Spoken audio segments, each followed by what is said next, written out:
নমস্কাৰ বন্ধুসকল, মই দলৰবি দাস ইঞ্জিনিয়াৰত আপোনালোকৰ স্বাগতম জনাইছোঁ। স্বাগতম স্বাধীনতা দিৱসৰ শুভেচ্ছা জ্ঞাপন কৰি মই আজি আপোনালোকৰ সৈতে কথা পাতিম অসমৰ আন্দোলনসমূহত চাহ জনগোষ্ঠীসকলৰ ভূমিকা কেনেকুৱা ধৰণৰ। 1915 চনত সমগ্ৰ ভাৰতৰ লগতে অসমতো ইংৰাজ বিৰোধী আন্দোলন আৰম্ভ হয়। অসমৰ চাহ জনগোষ্ঠীসকলেও এই আন্দোলনত জঁপিয়াই পৰে আৰু তেওঁলোকৰ মাজত আছিল গজৰাম কুৰ্মী, প্ৰতাপ গড়, জগমোহন গড়, মোহনলাল গড়, সন্তৰাম গড়, বিদেশ কুমাৰ লোহাৰ, আনছা ভূঞৰ, ৰাধাচূড় মুণ্ডা, গোবিন্দ তাঁতী, ৰামচাই তুৰী, বিষ্ণু টুকু মাঝি, বঙাই বাউৰী, দুৰ্গী ভূমিজ আদিসকল। বহু আন্দোলনকাৰী ইংৰাজৰ বন্দুকৰ গুলীত শ্বহীদ হৈছিল, সেয়া আমি জানো। তেওঁলোকৰ হৈছে খ্ৰীষ্টিন মুণ্ডা, দয়াল দাস, পানিকা মংগল,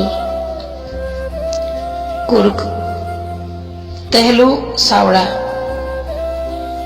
বাংকুৰু চাওৰা, বিষ্ণু খাৰিয়া, বিজু বৈষ্ণৱ, দুৰ্গী ভূমিজ আদি। 1916 চনত ইংৰাজে খ্ৰীষ্টিন মুণ্ডাক ৰাজহুৱাকৈ ফুলবাৰী চাহ বাগিচাত ফাঁচি দিয়ে। 1921 চনত মালতী মেম উৰ্ফে মাংগৰী ওৰাং নাৰীৰ ওপৰত নিৰ্যাতন আৰু মদ নিবাৰণৰ বাবে প্ৰতিবাদ কৰিবলৈ গৈ ঘপৰা চাহ বাগিচাত ইংৰাজৰ বন্দুকৰ গুলীৰ বুকুত লৈ মৃত্যুক সাৱটি লয়। 1942 চন জ্যোতিপ্ৰসাদ আগৰৱালাৰ নেতৃত্বত মৃত্যু বাহিনী গঠন কৰা হয়। এই মৃত্যু বাহিনীত বহু চাহ জনগোষ্ঠী লোকে অংশগ্ৰহণ কৰি মৃত্যুক সাৱটি ল'ব লগা হয়। 1979 চন অসমত সদৌ অসম ছাত্ৰ সন্থা আৰু সদৌ অসম গণসংগ্ৰাম পৰিষদৰ নেতৃত্বত অসম আন্দোলনৰ সূত্ৰপাত হয়। 5 বছৰ আন্দোলনৰ অন্তত 1985 চনৰ 15 আগষ্টত অসম চুক্তি স্বাক্ষৰ হয়। অসম আন্দোলনত 885 জন লোক শ্বহীদ হৈছিল। চাহ জনগোষ্ঠী আদিবাসী লোকেও শ্বহীদ হৈছিল। তেওঁলোকৰ ভিতৰত চান্দলচাং মাঝি 422, কুলদা কুৰ্মী 522, ভৰত ভূমিজ 532,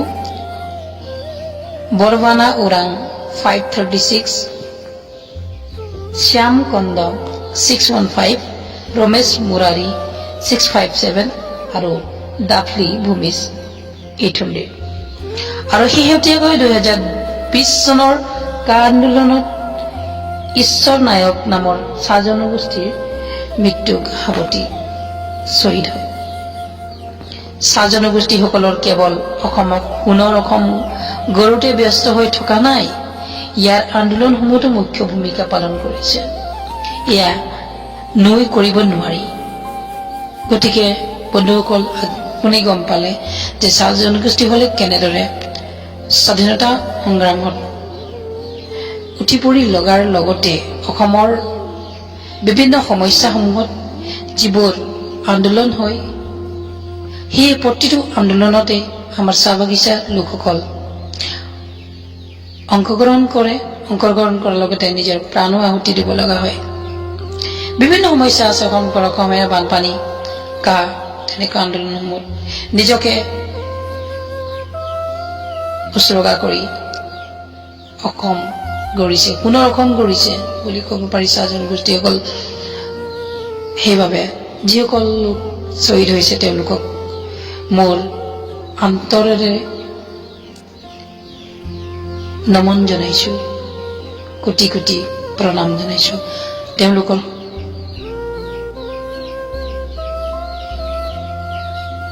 আত্মাৰ সদ্গতিৰ বাবে আমি সকলোৱে মনতা অৱলম্বন কৰা উচিত। তেওঁলোকক শ্ৰদ্ধা কৰা আৰু ভক্তি কৰা উচিত। তেওঁলোকক পৰামৰ্শত 1948 চন 15 আগষ্টত দেশ স্বাধীন হয়। এই দিনটোত মনত পেলোৱা উচিত, শ্ৰদ্ধাঞ্জলি দিয়া উচিত। আকৌ লগ পাম আন এটি ভিডিঅ'ৰ সৈতে। আজিলৈ আহিছোঁ। জয় হিন্দ, জয় ভাৰত।